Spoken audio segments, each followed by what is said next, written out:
आपलं स्वागत. पाहूयात आजच्या ताज्या घडामोडी. चिकोडी सदलगा विधानसभा मतदारसंघासह परिसरातील सर्वसामान्य जनतेच्या आरोग्य सुविधांचा विचार करून चिकोडी शहरात सुमारे 50 एकर जागेत जयदेव रुग्णालय स्थापन करण्याचा प्रस्ताव राज्य शासनाकडे सादर करण्यात आला आहे.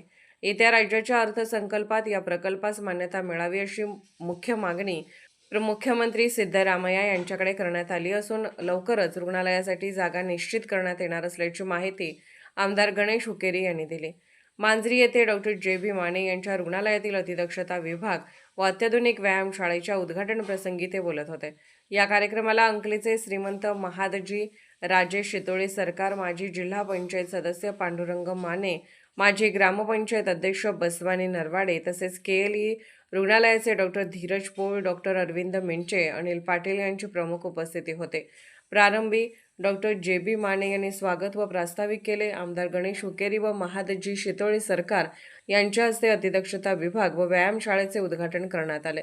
यावेळी बोलताना आमदार हुकेरी यांनी सांगितले की आजच्या धकाधकीच्या जीवनात आरोग्य जपणे अत्यंत महत्त्वाचे आहे.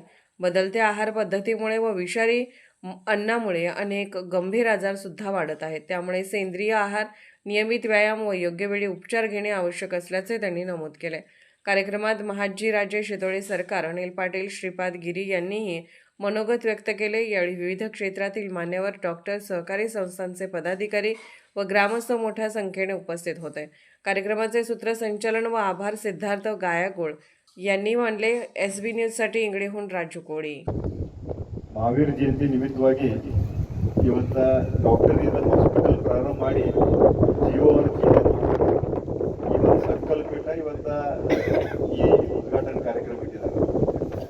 ಇಲ್ಲಿ ಮಾಡುವ ಉದ್ದೇಶ ಅಂದ್ರೆ ಡಾಕ್ಟರ್ ಸರ್ ನೋಡಿ ನಾನು ಸುಮಾರು ಒಂದು 8 ತಿಂಗಳಿಂದ ನಮ್ದು ಅವ್ರಿಗೆ ಒಂದು ಸಂಪರ್ಕದಾಗ ಬಂದಾಗ ನಾವು ಅವ್ರ ಕೂಡ ಮಾತಾಡುವಾಗ ಅವ್ರು ಇದ್ದಾಗ ನಾನು ನೋಡಿದ್ವಿ ಒಂದು ಡಾಕ್ಟರ್ ಇದ್ರು ಕೂಡ ಅದನ್ನ ಅವ್ರ ಉದ್ದೇಶ ಎಷ್ಟು ಗರೀಬ್ ಪೇಷಂಟ್ ಆಗಲಿ ಎಷ್ಟು ನಾವು ಸೇವಾ ಮತ್ತು ಸರ್ವಿಸ್ ಕೊಡುದ ಅವ್ರದ್ದೇನು ಉದ್ದೇಶ ಐತಿ. ನಿಜವಾಗ ಬಂದ್ರೆ ಈ ಗ್ರಾಮೀಣ ಮಟ್ಟದಾಗ ಇಂಥ ಒಂದು ಸಣ್ಣ ಹಳ್ಳಿದಾಗ ಈಗ ಅನಿಲ್ ಪಾಟೀಲ್ ಹೇಳಿದ್ರೆ ಚಂದೂರ್ ಅಂತ ಒಂದು ಹಳ್ಳಿದಾಗ ಅಲ್ಲಿ ಶಿರಗುಪ್ಪಿ ಮಠ ನಡ್ಕೊಂತ ಹೋಗಿ ಅಲ್ಲಿ ಹಾಸ್ಪಿಟಲ್ ಹೋಗುವಂಥದ್ದು ಪರಿಸ್ಥಿತಿ ಇತ್ತು. ಆದ್ರೆ ಇವತ್ತು ನಾವು ಮಾಂದ್ರಿದಾಗ ನೋಡ್ತೀವಿ.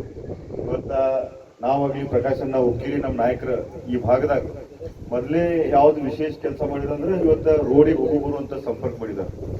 ರೋಡ್ ಕನೆಕ್ಟಿವಿಟಿ ಎಷ್ಟು ಆಗ್ತೈತಿ ಅದರಿಂದ ನಮ್ಗೆ ಯಾವ ಅರ್ಜೆಂಟ್ ಇದ್ರೂ ಕೂಡ ಎಲ್ಲಿ ಹಾಸ್ಪಿಟಲ್ ಆಗಲಿ ಎಲ್ಲಿ ಹೋಗಾಕ ಒಂದು ಅವಕಾಶ ಇದೆ. ಎರಡನೇದಂದ್ರೆ ರೈತರಿಗೆ ಇವತ್ತು ನಾವು ಏನು ಬೆಳಿತೀವಿ, ನಾವೇನು ಇವತ್ತು ಕಬ್ಬು ಹಚ್ತೀವಿ, ಬೇರೆ ಬೇರೆ ಏನೇನು ಹಚ್ತೀವಿ ಕೂಡ ಇವತ್ತು ರೈತರಿಗೆ ಅವು ವಸ್ತು ಫ್ಯಾಕ್ಟ್ರಿಗಾಗಲಿ ಟ್ರಾನ್ಸ್ಪೋರ್ಟ್ ಮೂಲಕ ಬೇರೆ ಗ್ರಾಮಕ್ಕೆ ಕಳಿಸ್ಕೊಡಕ ಇವತ್ತು ನಾವು ಈ ಭಾಗದಾಗ ಒಂದು ದೊಡ್ಡ ಸೇವೆ ಮಾಡಿದ್ವಿ. ಆ ಪ್ರಕಾರ ಮಾನ್ಯವ್ರನ್ನ ನೋಡಿ ಅವರ ವೈನಿ ಇವತ್ತು ಹೆಚ್ಚಿನ ಕಾಳಜಿ ವಹಿಸಿ ಅಂದ್ರೆ ಯಾರು ಗರೀಬ್ ಪೇಷಂಟ್ ಬರ್ತಾರೆ ಮಾತಾಡುವಾಗ ಅದೇ ಹೇಳಿ ಡಾಕ್ಟರ್ ಇಲ್ಲೂ ಮ್ಯಾಗ ಇವತ್ತು ಏನು ಅವ್ರು ಬಿಟ್ಟಿದ್ರು ಮುಂದಿನ ದಿನಮಾನದಾಗ ಎಷ್ಟು ಟೈಮ್ ಸಿಕ್ಕಿದ್ದು ಇದು ಒಂದು ಮ್ಯಾಗ್ ಇದು ಮಾಡಿಸಿ ಮತ್ತು ಇನ್ನೂ ಹೆಚ್ಚಿನ ನೀವು ಎಕ್ಸ್ಪಾನ್ಷನ್ ಮಾಡಬೇಕು. ಯಾಕಂದ್ರೆ ನಿಮ್ಮ ಟೀಮ್ ಎಲ್ಲ ಚಲೋ ಐತಿ. ಇವತ್ತು ಪೋಲ್ ಡಾಕ್ಟರ್ ಅದರು ಇನ್ನೂ ಸಾಕಷ್ಟು ಇವತ್ತು ನಿಮ್ಮೆಲ್ಲ ಟೀಮ್ ಎಲ್ಲ ಚಲೋ ಐತೆ ಅದನ್ನು ಹಿಡಿದ. ಯಾಕಂದ್ರೆ ಈ ಹೇಳುವ ಉದ್ದೇಶ ಅಂದ್ರೆ ನಾಳೆ ಹೈವೇ ಆಗ್ತೈತಿ. ಇವತ್ತು ಕೆಲಸ ಚಾಲೂ ಐತಿ, ನಂಗೆ ಕೋಪಟ್ಟಿಗೆ ಬರ್ತಾ ಅದೇ ಹೇಳಾಗಿದ್ದೇನೆ. ಯಾಕಂದ್ರೆ ಈ ಭಾಗದಾಗ ಎಷ್ಟು ಸಾಧ್ಯತೆ ಹೋದ ಸರ್ತಿನ ನಾನು ಸನ್ಮಾನ್ಯ ಮುಖ್ಯಮಂತ್ರಿ ಅವ್ರು ಮಾತಾಡಿ ಇನ್ನೂ ಕಾಂಪೆನ್ಸೇಷನ್ ಯಾರಿಗೆ ಸಿಕ್ಕಿಲ್ಲ ಹೋದ ಒಂದು ವರ್ಷದಿಂದ ಚರ್ಚೆ ಮಾಡಿ ಇಲ್ಲಿ ಕಾಂಪೆನ್ಸೇಷನ್ ಕೊಡಕ್ಕೆ ಹಚ್ಚಿದ್ರು. ಈ ನಾಳೆ ಹೈವೇ ಆದ್ಮೇಲೆ ಹೆಚ್ಚಿನ ಎಲ್ಲಿ ಟ್ರಾನ್ಸ್ಪೋರ್ಟೇಷನ್ ಆಗಲಿ ಹೆಚ್ಚಿನ ಬಿಸ್ನೆಸ್ ಎಲ್ಲ ಆಗ್ತಿದೆ ಇವತ್ತು ಮಾಂಜರಿ ಅಂಕ್ಲಿ ಮುಂದೆ ಹೈವೇ ಬೈಪಾಸ್ ಆಗಿ ಮುಂದೆ ಚಿಕ್ಕೋಡಿಗೆ ಹೋಗ್ತೀವಿ. ಚಿಕ್ಕೋಡಿಯಿಂದ ಡೈರೆಕ್ಟ್ ಸಂಕೇಶ್ವರ್ಗೆ ಹೋಗ್ತೀವಿ. ಅಂದ್ರೆ ಇವು ಕನೆಕ್ಟಿವಿಟಿ ಯಾವ ಊರು ಬರ್ತಾವ ಹೆಚ್ಚು ಊರು. ನೀವು ಹಿಂದಿನ ಯುಗ ಏನು ಗೊತ್ತೈತಿ ನಿಮಗೆ ಎಷ್ಟು ಹಿಂದಿನ ಕಾಲ ಗೊತ್ತಿತ್ತು ನನಗೆ ಗೊತ್ತಿಲ್ಲ. ಬಟ್ ನನಗೆ ಇತಿಹಾಸ ಚೆಂದಾಗಿ ಗೊತ್ತಿದೆ. 6ನೇ 7ನೇ 8ನೇ ಇಸ್ವಿಯಂದಾಗ ಆದಿಶಂಕರಾಚಾರ್ಯ ಅಂತ ನಮ್ಮ ಜಗದ್ಗುರುದ ಗತೆ ಅವರು ಗುರುಗಳು ಇದ್ದರು. ಆ 7ನೇ 8ನೇ ಶತಮಾನದಾಗ ಆದಿಶಂಕರಾಚಾರ್ಯ ಇನ್ಚಾರ್ಜದಾಗ ಹರ್ಷವರ್ಧನ್ ಅಂತ ಒಂದು ರಾಜ ಇದ್ದಾನೆ. ಹರ್ಷವರ್ಧನ್ ರಾಜ ಇದ್ದಾವ. ಆ ಟೈಮ್ಕ ಆ ಆದಿಶಂಕರಾಚಾರ್ಯ ಜೋಡಿ ಕೂಡಿ ಒಂದು ಪ್ರಯಾಗರಾಜದಾಗ ನಾವ ಕುಂಭಮೇಳವ ತುಂಬಬೇಕು. ಕುಂಭಮೇಳದಿಂದ ಎಲ್ಲ ಧಾರ್ಮಿಕ ಕಾರ್ಯದಿಂದ ಆಗಬೇಕು. ಎಲ್ಲ ಧರ್ಮ ಒಕ್ಕಟ್ಟು ಮಾಡಿ ಅಟ್ರ ಪಡಜಡ್ ಜಾಡಿ ಅನ್ನಂತ ಎಲ್ಲರೂ ಕೂಡಿಸಿ ನಾವು ಈ ಧರ್ಮದ ಪ್ರಚಾರ ಮಾಡಿ ಜೀವನದಾಗ ಒಂದು ಸಾತ್ವಿಕ ವಿಚಾರ, ಸಗುಣ ವಿಚಾರ, ಎಲ್ಲರಿಗೂ ಮನುಷ್ಯನಿಂದ ಸಕಾರಾತ್ಮಕ ಊರ್ಜಾ ಕೊಟ್ಟ ಒಂದು ದಾನ ಧರ್ಮ ಏನತ್ತ ಎಲ್ಲ ಮಾಡ್ಬೇಕತ್ತ ಆ ವಿಷಯದಿಂದ ಆ ಟೈಮ್ಕ 7ನೇ 8ನೇ ಶತಮಾನದಾಗ ಆದಿಶಂಕರಾಚಾರ್ಯ ಸಾನ್ನಿಧ್ಯದಾಗ ಹರ್ಷವರ್ಧನ್ ರಾಜ ಅವಾಗ ಮಾಡಿ ಪ್ರಯಾಗರಾಜದಲ್ಲಿ ಫಸ್ಟ್ ಟೈಮ್ ಕುಂಭಮೇಳವ ತುಂಬಿತ್ತು ನಮ್ಮ ದೇಶದಾಗ. ಅದ ಸೇಮ ನಮ್ಮ ಇಲ್ಲಿ ಭಾಗದಾಗ ಒಂದು ಕುಂಭಮೇಳ ತುಂಬಬೇಕಂತ ಪ್ರಬಲ ಇಚ್ಛಾ ಗಣೇಶಣ್ಣ ಹುಕ್ಕೇರಿ ಅವ್ರದ್ದು ಇತ್ತು. ಅವಾಗ ಅವ್ರ ಸಾನ್ನಿಧ್ಯ ಯಾರು ಬೇಕಾಗಿತ್ತಂದ್ರೆ ನಮ್ಮ ಶ್ರೀ ಶ್ರೀ ಶ್ರೀ ಯಕ್ಷಾಟ ಜಗದ್ಗುರು ಸ್ವಾಮೀಜಿ ಸಾನ್ನಿಧ್ಯದಾಗ ಹರ್ಷವರ್ಧನ ರಾಜಾಗತ್ಯ ರೂಪ ತಗೊಂಡ ಅವರ ಈ ಗಣೇಶಣ್ಣ ಹುಕ್ಕೇರಿ ಅವರ ಈ ಭಾಗದಾಗ ಫಸ್ಟ್ ಟೈಮ್ ಕರ್ನಾಟಕ ರಾಜ್ಯದಾಗ ಯಡೂರು ದಕ್ಷಿಣ ಕಾಶಿ ಅಂತ ಅನ್ನುವಂಥದ್ದು ಇದು ಸ್ಥಾನಗ ಅವರು ಕುಂಭಮೇಳದ ಅಧ್ಯಕ್ಷತನ ತಗೊಂಡ ವ್ಯವಸ್ಥಿತ ಪಾರ ಮಾಡಿ ಈ ಜನಗದ ಒಂದು ಧರ್ಮ ಮತ್ತು ಒಂದು ತ್ಯಾಗ ಯಾನೀತಿ ಅದ ಎಲ್ಲ ಸ್ವಾಮಿಗಳಿಗೆ ಕೂಡಿಸಿ ಮಾಡಿದ ಇದೊಂದು ಧರ್ಮದ ದೊಡ್ಡ ಕಾರ್ಯ. ಇವರ ಒಂದು ಸೆಕೆಂಡ್ ನಮ್ಮ ಇದು ಭಾಗದಾಗ ಒಂದು ರಾಜ ಒಂದು ಹರ್ಷವರ್ಧನ್ ಅಂತ 2ನೇ ರೂಪ ತಗೊಂಡ ಇಲ್ಲಿ ಜನ್ಮ ತಗೊಂಡ ಜನ ಈತ ಸಲುವಾಗಿ ಅವ ಕೆಲಸ ಮನಿ ನೋಡಂಗಿಲ್ಲ, ಟೈಮ್ ನೋಡಂಗಿಲ್ಲ, ಹರಿಯಂಗಿಲ್ಲ, ಏನು ನಡೆದಿತ್ತು ಅದು ಗೊತ್ತಿರಂಗಿಲ್ಲ, ಹೊರಗೆ ಜನರು ಅನ್ನೋದ ಬಿಡೋದ ಅಂತಾದ ಅವರ ವ್ಯಕ್ತಿ ಮತ್ವ ಕಟ್ಕೊಂಡ ಅವರ ಫಾದರ್ ಇವ್ರಿಗಿಂತ ಶ್ರೇಷ್ಠ. ಅವ್ರ ರಾಜ ಹರ್ಷವರ್ಧನ ಮಗ ಅಂದ್ರೆ ಹರ್ಷವರ್ಧನ್ದ ಅವ್ರ ಸೆಕೆಂಡ್ ರೂಪನ ಅಂತೇನ. ಆದಿಶಂಕರಾಚಾರ್ಯದ ಶ್ರೀಶೈಲ ಸ್ವಾಮಿಗಳ ಸೆಕೆಂಡ್ ರೂಪ ಅಂತೇನ. ಅವ್ರದ ಧರ್ಮ ಕೊಟ್ಕೊಂಡು ಮಾಡದ ನಮ್ಮ ಪ್ರಕಾಶಣ್ಣ ಹುಕ್ಕೇರಿ ಅಂತ ಒಂದು ದೊಡ್ಡ ಕಾರ್ಯ. ಇದ 40 ವರ್ಷದಿಂದ ಜನರ ಸಲುವಾಗಿ ಸ್ವಂತ ಏನು ವಿಚಾರ ಮಾಡಿಲ್ಲ ಈ ಭಾಗದಾಗ ತನ್ನ ಜೀವನ ಎಲ್ಲ ಜನರ ಸಲುವಾಗಿ ಸಮರ್ಪಿತ ಮಾಡವಂದ್ರೆ ಈ ಭಾಗದಾಗ ಕಲಿಯುಗದಾಗ ಇಂಥ ಏನು ಸ್ವಾರ್ಥ ಇಲ್ಲದ ಕೆಲಸ ಮಾಡವ್ರಂದ್ರೆ ಈ ರಾಜಘರಾಣದಾಗ ಅಂದ್ರೆ ಒಂದು ಒಕ್ಕಟ್ಟಂದ್ರೆ ನಮ್ಮ ಪ್ರಕಾಶಣ್ಣ ಗಣೇಶಣ್ಣ ಹುಕ್ಕೇರಿ ಅವ್ರದ್ದು ಮನೆತನ. ಮತ್ತು ಒಂದು ಕಾರ್ಯಕ್ರಮ ಮಾಡೋದ ಒಂದು ಉದ್ಘಾಟನೆ ಒಂದು ನಿಮಿತ್ತ ಇತ್ತು. ಬಟ್ ನಮ್ಮ ಮನಸ್ಸಿನಾಗ ಒಂದು ಭಾಳ ದಿವಸದಿಂದ ಕುಂಭಮೇಳವ ಯಡೂರದಾಗೈತಿ. ಆ ಯಡೂರದಾಗ ಒಂದು ಹರ್ಷ ರಾಜಾಗತ್ತೆ ಒಂದು ರೂಪ ತಂದ ಈ ಕಲಿಯುಗದಾಗ ಒಂದು ಧಾರ್ಮಿಕ ಕಾರ್ಯ ಮಾಡುವಂಥದ ನಮ್ಮ ಈ ಭಾಗದ ಒಂದು ರಾಜ ಅಂತ ಇದ್ರ ಗಣೇಶನ ಹುಕ್ಕೇರಿ ಬಗ್ಗೆ ಅವ್ರು ಸ್ವಾಗತ ಮಾಡ್ಬೇಕಂತ ನಂದು ಭಾಳ ಪ್ರಬಲ ಇಚ್ಛಾ ಇತ್ತು. ಆ ಇಚ್ಛಾ ಸಲುವಾಗಿ ನಾನು ಸ್ವಾಗತ ಮಾಡ್ತೇನೆ ನೀವು ಬರ್ರಿ ಅಂದ್ರೆ ಅವ್ರು ಬರೋಂಗಿಲ್ಲ, ಇದು ನನಗೆ ಗ್ಯಾರಂಟಿ ಇತ್ತು. ನಾನು ಒಂದು ನಿಮಿತ್ತ ಉದ್ಘಾಟನೆ ಇಟ್ಟು ಆ ನಿಮಿತ್ತದಿಂದ ಎಲ್ಲ ನನ್ನ ಕೆಲಸ ಆಗತೈತಿ. ಅದ್ರ ಜೋಡಿ ನಮ್ಮ ಮಾಂಜ್ರಿ ಗ್ರಾಮದಿಂದ ಅವ್ರಿಗೆ ಈ ಅಧ್ಯಕ್ಷತರ ತಂದ ಕುಂಭಮೇಳವ ಮುಗಿಸಿ ಅವ್ರೇನು ರಾಜ್ಯದ ರೂಪದ ಒಂದು ಈಗ ತೋರಿಸ್ಕೊಟ್ಟಿದ್ದಾರೆ. ಆ ಗುರುಗಳು ಅವರಲ್ಲಿ ಇದಾವು. ಆ ನಮ್ಮ ಜನರಿಂದ ಅವ್ರ ಒಂದು ಸ್ವಾಗತ ನಮ್ಮ ಊರಿನಿಂದ ಆಗಬೇಕು, ಊರು ಭಾಗದಿಂದ ಆಗಬೇಕು ನಂದು ಇಚ್ಛೆ ಇತ್ತು. ಅನನ ಈ ವತಿಯಿಂದ ಅವ್ರ ಸ್ವಾಗತದಿಂದ ನಾವು ಅವ್ರಿಗೆಲ್ಲರಿಗೆ ನಾವು ಗಣೇಶನ ಹುಕ್ಕೇರಿ ಅಂತ ಜಯ ಅಂದ ಅವ್ರ ಕಾರ್ಯಕ್ರಮದ ನಾವಿಲ್ಲಿ ಶುರುವಾಸ ಮಾಡ್ಬೇಕಂತ ನಂದು ಇಚ್ಛೆ ಆಯ್ತು. ಇದು 4 ಮಾತು ಹೇಳೋದಂದ್ರೆ ನಂದು ಉದ್ದೇಶ एक वेगळा उद्देश घेऊन आहे. हे सगळं आपण आपल्या सोबत चाललेलं आणि डॉक्टरांच्या बरोबरची आमची चर्चा एक वेगळं म्हणजे नातं आहे. आणि त्याच्यामध्ये मी डॉक्टरांना हे समजून पण सांगितलेलं होतं. बरेच चर्चे पण झाली या गोष्टींवरती.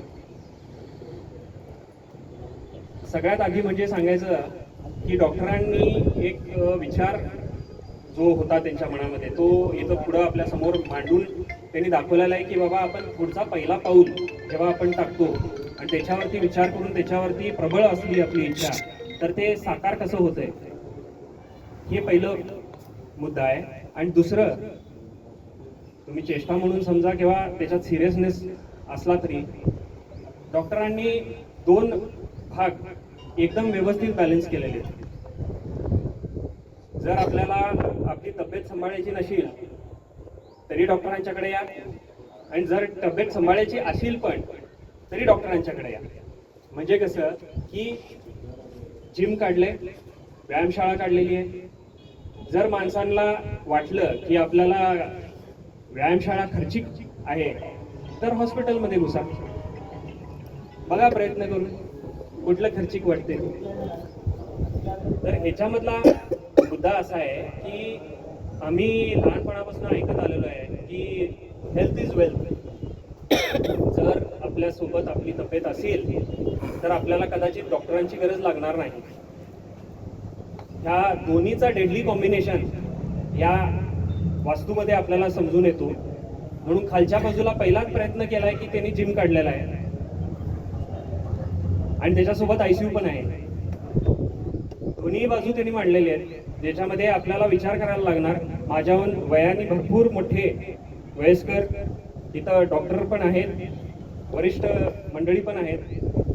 आपण लहानपणापासून तब्येतीला सांभाळतोय आणि तब्येत असली तर बाकी सगळं आहे.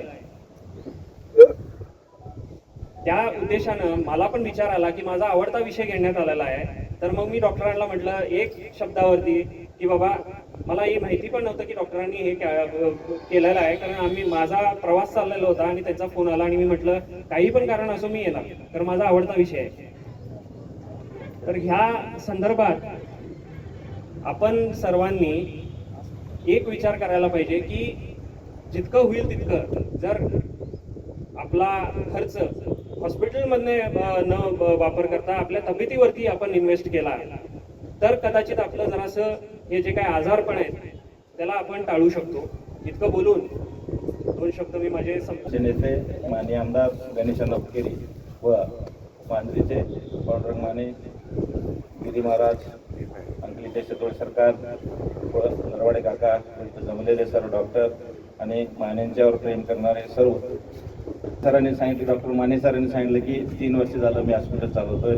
खरोखरच ग्रामीण भागामध्ये ज्यावेळी आम्ही लहान असताना साहेब इथून म्हणजे आम्ही चंदूरहून शिरुकीला चालत जात होतो पाटील डॉक्टरांच्याकडे, आणि त्याच्यानंतर इथं पहिले डॉक्टर आलेले म्हणजे आमचे हे श्याम पाटील गावातल्या याच्यामध्ये त्यांनी हे करत होतं. त्यावेळेला आरोग्याची खरंच सेवा करणं फार गरजेचं होतं. लोकांना यायला रस्ते नव्हतं आणि डॉक्टर तर क्वचितच भेटत होतं. आणि आमच्या गावामध्ये एक राजापूर वाडी म्हणून एक मिलिटरी रिटायर्ड हॉस्पिटल आहे, म्हणजे डॉक्टर येत होते गायकवाड म्हणून. त्यावेळेला खरोखरच आरोग्याची गरज होती. पण पहिल्यांदा इथं मांजरीला जे आपले श्याम पाटील आले त्यानंतर आम्हाला सगळ्यांना की आरोग्याची सेवा ही व्यवस्थित मिळाली. तशीच आता अलीकडे काय झालं की साहेब प्रत्येक ह्याच्यामध्ये जे आजार आहेत त्या आजाराचं सगळं इन्व्हेस्टिगेशन म्हणजे तपासणी होतात आणि त्याच्यामध्ये बरेच आजार घोषित होतात. अगोदर काय आपल्या लोकांना माहित नव्हतं, शुगर माहित नव्हतं किंवा BP माहित नव्हतं, काही माहित नव्हतं.